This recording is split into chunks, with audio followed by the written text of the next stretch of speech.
Bienvenida a esta exploración. Hoy nos sumergimos en el pensamiento de una figura fascinante, quizás algo eclipsada por otros gigantes presocráticos, pero, no por ello menos audaz. Diógenes de Apolonia. Exacto. Un pensador del siglo V a.C., originario de Apolonia Póntica, una colonia milesia en el Mar Negro. Se le considera filósofo y médico, a menudo visto como, el último gran exponente de la filosofía jónica de la naturaleza. Su obra es un intento muy consciente de sintetizar e incluso, superar a sus predecesores. Tenemos fragmentos de sus escritos, principalmente de su obra sobre la naturaleza, conservados gracias a comentaristas posteriores como Simplicio y testimonios de figuras como Aristóteles o Teofrasto. Nuestra misión hoy, desentrañar su idea central, que de entrada suena casi extravagante, ¿no? El aire como el principio único de absolutamente todo. Ajá. Pero no un aire cualquiera, sino un aire que piensa, que gobierna, que es en esencia divino. Una propuesta radical, sí. Busca derribar muros conceptuales, unificar la materia física, el fenómeno de la vida, la capacidad de pensar y hasta la propia divinidad bajo un único principio explicativo. Una ambición enorme, la verdad.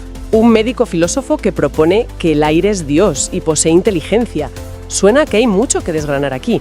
Empecemos por la base misma de su edificio filosófico, el aire como principio único, como arge. Esta idea de buscar un único fundamento no era totalmente nueva en Mileto, ¿verdad? Cierto. Diógenes se inscribe claramente en la tradición milesia, retomando la tesis de Anaxímenes. El aire, el aer, es la sustancia fundamental. El arge, archi. Pero Diógenes no se limita a postularlo, va un paso más allá. Algo crucial. ¿En qué sentido? No solo dice, es el aire, sino que argumenta por qué tiene que ser así, por qué debe haber un principio único. En el fragmento de 2, que nos llega por Simplicio, despliega una lógica bastante potente.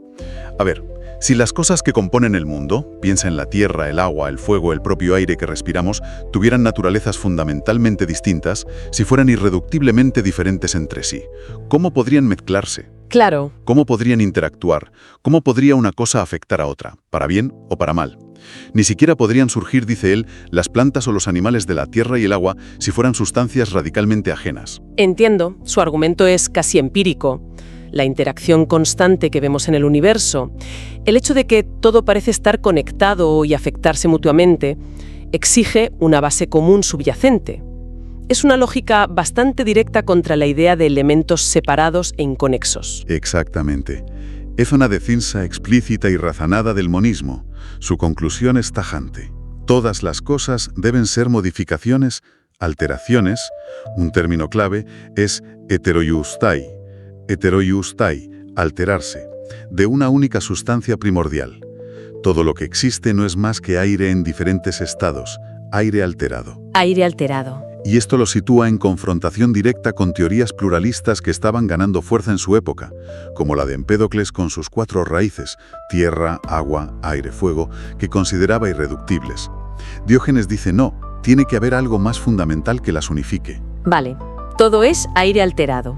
¿Y cómo se altera ese aire? Recupera el mecanismo de condensación y rarefacción que ya había propuesto Anaxímenes mucho antes. Es interesante. La tradición doxográfica posterior, los resúmenes y comentarios sobre filósofos antiguos, sí le atribuye el uso de la condensación y la rarefacción, junto con variaciones de calor, frío y movimiento, como los mecanismos por los cuales el aire se transforma. Ajá. Sin embargo, en los fragmentos que conservamos directamente de Diógenes, no encontramos una descripción explícita de este proceso físico.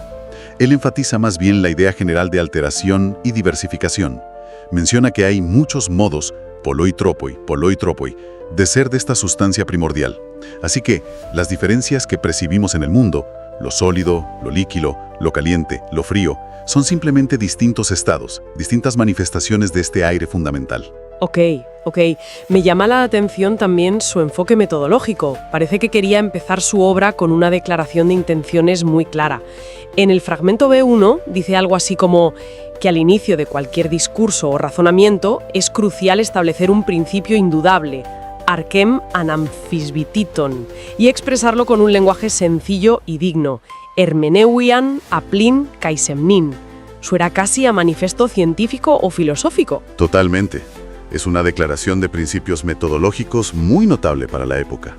Esa búsqueda de un punto de partida sólido e incontrovertible y una exposición clara y sin adornos innecesarios podría ciertamente estar influenciado por su formación como médico. Pensemos en la tradición hipocrática contemporánea, que valoraba enormemente la observación cuidadosa y la descripción precisa. Claro, tiene sentido. De hecho, como señala el estudioso Daniel Graham, Diógenes es el único filósofo presocrático del que conservamos un fragmento donde hace explícita esta necesidad de buscar un arge principio clara y evidente justo al comenzar su argumentación. Es como si dijera, a ver, antes de construir nada, aseguremos bien los cimientos. Es casi como si estuviera escribiendo una especie de diagnóstico para la realidad. Primero, encontrar el principio fundamental e indudable. Después, explicar todo lo demás a partir de él. Pero bueno, ya hemos sentado las bases. Ahora es cuando la cosa se pone realmente interesante, porque este aire no es solo la materia prima del universo. Diógenes le atribuye inteligencia, noesis, y divinidad, theos. Esto sí que es un salto. Precisamente. Este es el movimiento conceptual que define a Diógenes y lo distingue. El fragmento B5 es la piedra angular de esta idea, y merece la pena citarlo casi literalmente. Y me parece que aquello que posee inteligencia, noisin ejon, es lo que los hombres llaman aire, aer, y que por este todos son gobernados, kibernastei, y que todo lo domina, pantón kraten, pues esto mismo me parece que es Dios, theos. Es una afirmación rotunda. Aire inteligente que lo gobierna todo y que además es Dios. La pregunta obvia es, ¿esto es similar al nous, la mente ordenadora que proponía Anaxágoras más o menos por la misma época? Anaxágoras también introdujo la inteligencia en la cosmología. ¿Es Diógenes simplemente quien toma esa idea y la mete dentro del aire? ¿O hay algo más profundo? Es una comparación natural, y sin duda hay un diálogo implícito con Anaxágoras, pero la diferencia es fundamental y revela la originalidad de Diógenes. El nous de Anaxágoras es una entidad separada, distinta de la mezcla primordial de semillas spermata. Es un principio ordenador que actúa desde fuera para iniciar el movimiento y poner orden en el caos inicial. Es trascendente a la mezcla. Vale. En cambio, la noesis de Diógenes es radicalmente inmanente al aire. La inteligencia no es algo ajeno a la materia, sino una propiedad intrínseca de la sustancia fundamental misma. El aire es inteligente por naturaleza. No necesita un director externo porque él mismo es el director. El universo, en su nivel más básico, se piensa y se ordena a sí mismo. Una inteligencia dentro de la materia, no algo añadido. Eso cambia bastante la perspectiva. ¿Y cómo se supone que ordena el mundo este aire inteligente? ¿Tiene algún plan, alguna finalidad? Sí, introduce una clara teleología, es decir, la idea de que el universo está organizado con un propósito o finalidad. En el fragmento B3, Diógenes argumenta que sería imposible que el cosmos estuviera distribuido de la manera en que está, tan ordenadamente, si no tuviera inteligencia. Señala cómo todo tiene sus medidas, metra, las estaciones como el invierno y el verano, los ciclos del día y la noche, los fenómenos meteorológicos como las lluvias, los vientos, el buen tiempo. Todo esto, dice, está dispuesto del mejor modo posible, osanuiston kalista. O sea que el orden que vemos, incluso los ciclos naturales que nos benefician, no son fruto del azar ni de un diseño externo, sino la manifestación natural de la inteligencia inherente al propio aire. ¿Es como una especie de principio de optimización incorporado en la realidad? Exactamente. El orden surge desde dentro. Es una consecuencia de la propia naturaleza inteligente del aire. No es un plan impuesto, sino una autoorganización. Y a esta entidad inteligente, origen de todo, la llama explícitamente Dios. ¿Y qué características le atribuye? El fragmento B8 lo describe con una solemnidad casi hímnica, lo cual es interesante en un texto filosófico. Lo llama grande, mega, fuerte, isquirón, eterno, aidion, inmortal, atánaton, y conocedor de muchas cosas, polaidos. ¡Vaya! Es un Dios principio abstracto, no antropomórfico. Además, en el fragmento B7, insiste en distinguir este cuerpo eterno e inmortal, soma, aidion, kayahanaton, el aire principio, de las cosas particulares y cambiantes que nacen y mueren, que no son más que sus alteraciones transitorias. Hay una diferencia clara entre la sustancia eterna y sus manifestaciones finitas. Establece esa dualidad entre el principio eterno y sus múltiples formas cambiantes. Todo muy abstracto y grandioso. Pero, ¿vale? Un aire inteligente, divino, eterno, que lo ordena todo hacia lo mejor. ¿Cómo aterriza esto? ¿Cómo pensaba Diógenes que este principio operaba en la práctica para crear el mundo físico y, sobre todo, para generar la vida? En cuanto a la cosmología, las fuentes doxográficas nos pintan un cuadro que recuerda a otros modelos milesios, pero con su toque propio. Sugieren que imaginó un proceso de diferenciación a partir del aire primordial, quizás iniciado por un vórtice. El aire más denso y frío se habría concentrado en el centro, formando la Tierra. Que consideraba esférica, has dicho. Sí, esférica, algo avanzado para su época, mientras que el aire más ligero y caliente se habría expandido hacia la periferia, dando lugar a los cuerpos celestes, como el Sol y las estrellas, que serían como concentraciones de este aire más ígneo. Una formación del cosmos por diferenciación de la sustancia única. Entendido. ¿Y la vida? ¿Los seres vivos también somos aire alterado? Absolutamente. Aquí es donde su teoría se vuelve particularmente fascinante y donde su faceta de médico probablemente jugó un papel crucial. Para Diógenes, el aire no es solo el principio del cosmos, sino también el principio de la vida y la conciencia. El alma, psuje, psige, es aire. El alma es aire. La prueba empírica fundamental que ofrece, recogida en el fragmento B4, es tan simple como directa: la respiración. Los animales y los seres humanos viven mientras respiran aire. En el momento en que dejamos de respirar, morimos, y con la muerte, la inteligencia, la noesis, nos abandona. La vida y la inteligencia están literalmente vinculadas al flujo de aire en el cuerpo. Es impactante. Un acto tan básico y constante como respirar se convierte en la prueba visible de su gran teoría metafísica. La conexión entre el microcosmos, el ser vivo, y el macrocosmos, el aire universal, es directa y vital. Exacto. Y no se queda ahí, sino que intenta explicar incluso las diferencias. En el fragmento B5, especifica que el aire que constituye el alma de los animales y humanos es de una calidad particular. Es más cálido que el aire exterior en el que nos encontramos, pero mucho más frío que el que está cerca del Sol. Ah, mira. Sugiere que las diferencias en la temperatura y quizás la pureza de este aire anímico interno podrían explicar las distintas capacidades y niveles de inteligencia entre las diferentes especies e incluso entre los individuos. Ahí es donde el médico entra de lleno.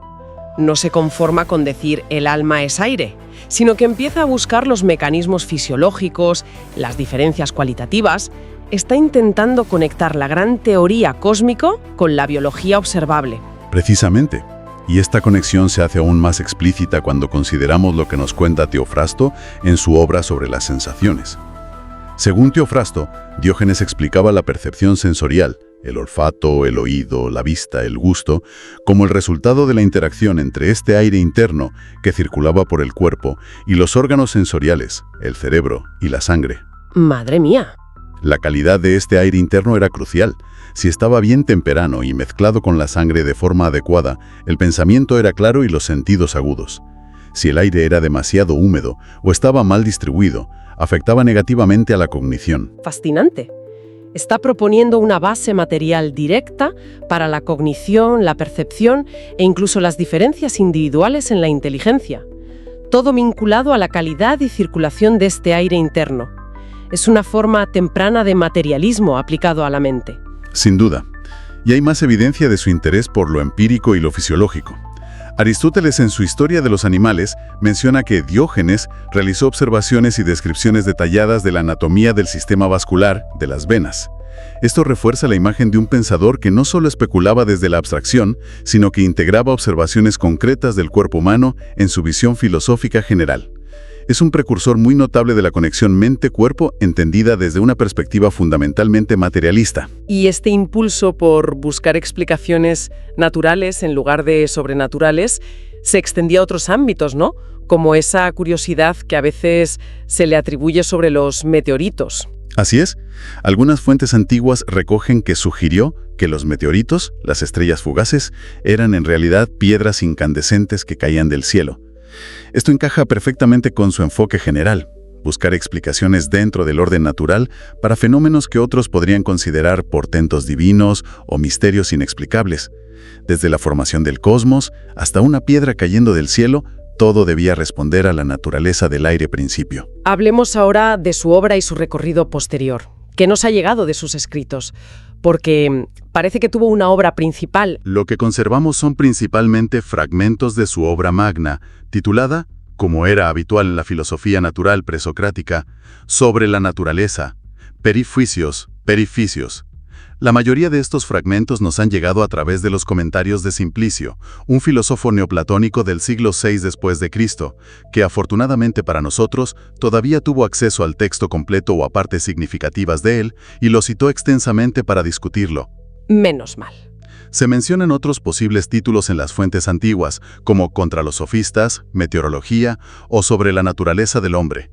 Pero muchos estudiosos modernos, siguiendo la estela de Hermann Diels, consideran que probablemente no eran obras separadas, sino secciones o capítulos dentro de esa única gran obra sobre la naturaleza. Una obra ambiciosa, por lo visto. ¿Y cómo fue recibida en su tiempo? Hay rumores de que no fue precisamente popular en Atenas. Incluso se dice que su estancia allí fue peligrosa. Sugerir que el aire que respiramos es Dios, eso suena a algo que podría meterte en problemas. Efectivamente, hay testimonios que apuntan en esa dirección. Diógenes Laercio, por ejemplo, citando a Demetrio de Falero, cuenta que Diógenes por poco peligró su vida en Atenas. Aunque los detalles son escasos, es muy plausible que sus ideas naturalistas chocaran frontalmente con la religión cívica tradicional ateniense. Claro. Identificar lo divino con un principio material como el aire inteligente y negar implícitamente la existencia de dioses personales antropomórficos como los del Olimpo podía ser fácilmente interpretado como ateísmo o impiedad, acebeia, un cargo muy grave en la Atenas de la época. Le pasó a Anaxágoras antes que a él y le pasaría a Sócrates después. Parece que Atenas era un lugar intelectualmente vibrante, pero también peligroso para los pensadores heterodoxos. Exactamente. De hecho, es muy interesante que Aristófanes, en su comedia Las nubes, que se estrenó alrededor del 423 a.C., parece parodiar o ridiculizar algunas ideas que recuerdan mucho a las de Diógenes, como la idea del aire gobernando o la explicación de fenómenos meteorológicos, aunque las atribuye de forma caricaturesca a Sócrates, mezclándolas con las de otros sofistas e intelectuales. Qué curioso.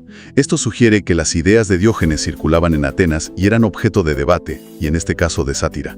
Sin embargo, a pesar de esta posible impopularidad o controversia pública, su intento de síntesis tuvo una importancia filosófica innegable. ¿En qué sentido fue importante filosóficamente, más allá de la posible polémica? Fue importante porque intentó culminar la tradición jónica de buscar un principio material único, el monismo milesio, volviendo al aire de Anaxímenes, pero integrando la noción de una inteligencia ordenadora que se había vuelto central con pensadores como Anaxágoras. La clave es que, como dijimos, internalizó esa inteligencia dentro de la materia misma. Ajá. El resultado es un sistema filosófico muy particular, que podríamos describir como monista, un solo principio, hilozoísta, la materia está viva, y teleológico, tiene un propósito inherente. Creó una visión del cosmos como un organismo único, vivo, inteligente y autoorganizado. Además, no hay que olvidar su posible influencia a través de sus ideas sobre el aire, pneuma y la fisiología en el desarrollo de la medicina hipocrática contemporánea, que también daba gran importancia al aire y los humores para la salud. Simplicio, el mismo que nos conservó los fragmentos, lo llamó ecléctico, como si simplemente hubiera tomado prestado de Anaxímenes, Anaxágoras y otros y lo hubiera mezclado todo. Pero, escuchándote, parece que fue algo más deliberado que un simple corte y pega. Esa es una crítica clásica, la del eclecticismo. Y es cierto que Diógenes dialoga intensamente con sus predecesores, lo cita implícita o explícitamente. Pero muchos análisis más recientes, como los de estudiosos como Ángel Capelletti o Carlos García Gual que podemos encontrar en las fuentes, lo ven de una manera mucho más positiva. No como un simple compilador, sino como el artífice de una culminación bastante sofisticada y coherente de la filosofía jónica de la naturaleza. Entiendo. Lo ven como un pensador que intentó resolver las tensiones entre el monismo materialista y la necesidad de explicar el orden y la inteligencia en el cosmos, proponiendo una solución original. La inteligencia inmanente. En este sentido, sería un puente crucial entre Anaxímenes y Anaxágoras, pero con una propuesta propia y potente. Una síntesis con valor intrínseco, entonces, no solo una mezcla. Y esta idea tan antigua de una materia fundamental que es a la vez inteligente y fuente de vida, ¿cómo resuena hoy? ¿Tiene alguna conexión con debates actuales? Es fascinante cómo algunas de sus intuiciones, aunque basadas en la ciencia de su época, parecen resonar o anticipar temas de discusión muy posteriores, incluso contemporáneos. Por un lado, su intento de explicar la cognición, la percepción y la vida a partir de un sustrato material, el aire y sus modificaciones en el cuerpo, prefigura de manera muy rudimentaria, si quieres, la perspectiva materialista sobre la mente que domina en gran parte de la neurociencia actual. La idea de que los procesos mentales tienen una base física y biológica. Claro, la base física de la mente. Por otro lado, su visión del cosmos como un todo interconectado, vivo y autoorganizado, donde el orden surge de las propiedades inherentes del sistema, tiene ciertos ecos en enfoques modernos como la teoría de sistemas complejos, algunas perspectivas ecológicas que enfatizan la interdependencia, o incluso debates filosóficos sobre el panpsiquismo o la información como componente fundamental de la realidad. Entonces, si tuviéramos que resumir, ¿por qué Diógenes de Apolonia sigue siendo relevante o, al menos, interesante de estudiar hoy? ¿Cuál sería el mensaje principal? Pues yo diría que Diógenes de Apolonia representa un intento extraordinariamente ambicioso y muy temprano en la historia del pensamiento occidental de superar dualismos que nos han acompañado durante siglos. Intentó unificar bajo un único principio natural e inteligente lo que a menudo concebimos como radicalmente separado: la materia inerte y la mente pensante, el cuerpo físico y el alma, o la vida, el orden cósmico y la propia divinidad. Nos ofrece un ejemplo muy potente de pensamiento no dualista, buscando explicar la complejidad del mundo, incluyendo la conciencia, a partir de las propiedades inherentes de la propia materia fundamental. Una visión profundamente integradora y materialista, pero sin renunciar a la idea de inteligencia y propósito en el universo. Exacto. Y eso lo hace relevante para debates filosóficos y científicos que siguen muy vivos. ¿Cuál es la naturaleza de la conciencia y cómo emerge de la materia? ¿Es posible encontrar un orden o incluso una finalidad, teleología, inmanente en las leyes y procesos de la naturaleza sin necesidad de recurrir a un diseñador externo o a principios sobrenaturales? Diógenes nos ofrece una respuesta audaz desde el siglo V a.C. Así que Diógenes de Apolonia nos deja con esta imagen poderosa y un tanto desconcertante. El aire, esa sustancia aparentemente simple y omnipresente como el fundamento último de la realidad, dotado de inteligencia, de capacidad de gobierno, de divinidad, el principio vital que respiramos y el principio ordenador del cosmos entero. Un intento audaz y coherente de llevar la filosofía jónica de la naturaleza a su conclusión lógica. Una visión que es simultáneamente monista, materialista, hilozoísta y teleológica. Una combinación poco común, la verdad. Aunque tengamos que reconstruir su sistema a partir de fragmentos dispersos, la propuesta central, la de una inteligencia inherente a la materia fundamental, sigue siendo intelectualmente estimulante y provocadora. Y nos deja inevitablemente pensando. Si Diógenes, con las herramientas conceptuales y la observación del mundo disponibles en su época, llegó a la conclusión de que la inteligencia y el propósito eran inherentes a la sustancia más básica que conocía, el aire, ¿cómo podríamos nosotros hoy reimaginar la relación entre los constituyentes fundamentales del universo, tal como nos los describe la física moderna, campos cuánticos, espacio-tiempo, energía oscura, materia oscura, y conceptos como la información, la complejidad, la autoorganización e incluso la conciencia? Podrían existir formas de inteligencia o propósito inmanentes, quizá codificadas en las propias leyes de la física o emergiendo de la complejidad de las interacciones fundamentales que apenas estamos empezando a vislumbrar o para las que aún no tenemos el lenguaje adecuado. La pregunta por la naturaleza última de la realidad y su posible inteligencia intrínseca, planteada por Diógenes hace más de 2 milenios, sigue abierta. Una pregunta profunda, sin duda, para seguir explorando en futuras inmersiones. Hasta la próxima.